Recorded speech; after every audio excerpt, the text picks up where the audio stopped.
Raconte.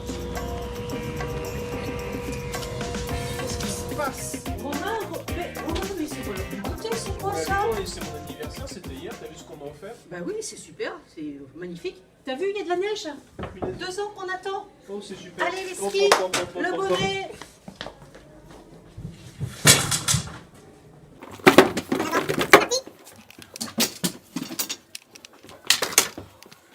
Je me dépêche, j'ai cours après moi, c'est terminal. C'est pas le poussière, viens donc, ça va servir. C'est parti!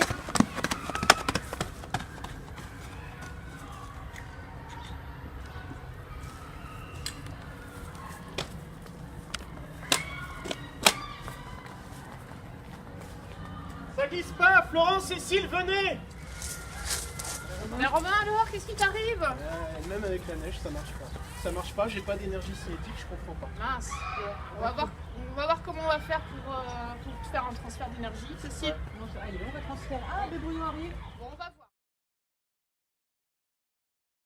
La physique. Alors ici, dans les 4 situations, le skieur avance, la maison est alimentée en courant électrique, l'eau bout ou la lampe éclaire, nous avons des objets qui exercent des actions.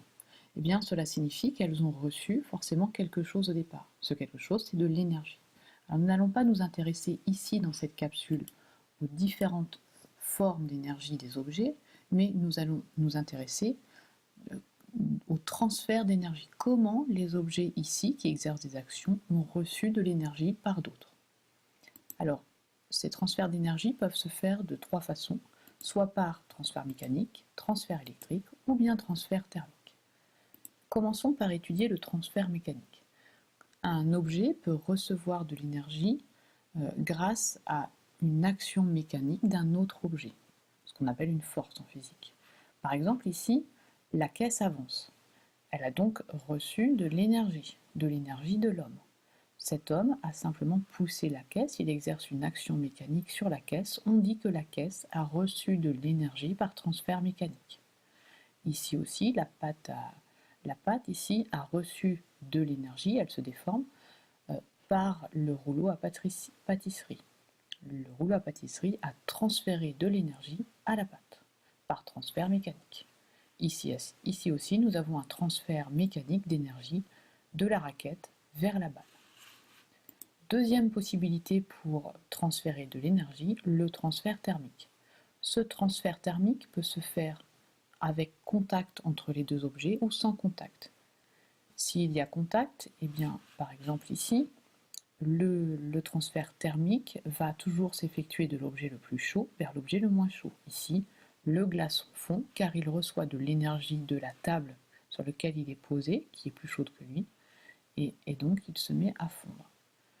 Ici, nous avons par contre un transfert thermique d'énergie par rayonnement, c'est-à-dire que le rayonnement du soleil va transférer son énergie sur la Terre. La Terre se réchauffe. Troisième possibilité pour réaliser un transfert d'énergie, le transfert électrique. Alors bien sûr, celui-ci se fait grâce au courant électrique.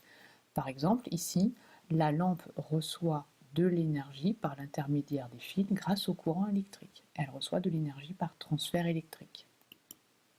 Donc, si je résume ce que l'on vient d'apprendre dans cette petite capsule, les 3 possibilités pour transférer de l'énergie sont le transfert mécanique, que l'on notera WM, le transfert électrique, que l'on notera WE, le transfert thermique, que l'on notera Q.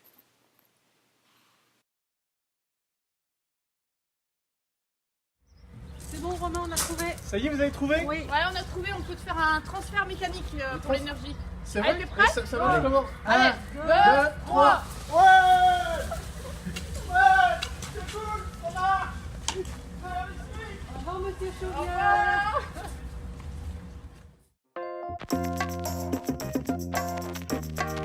Revenez, j'ai besoin d'aide!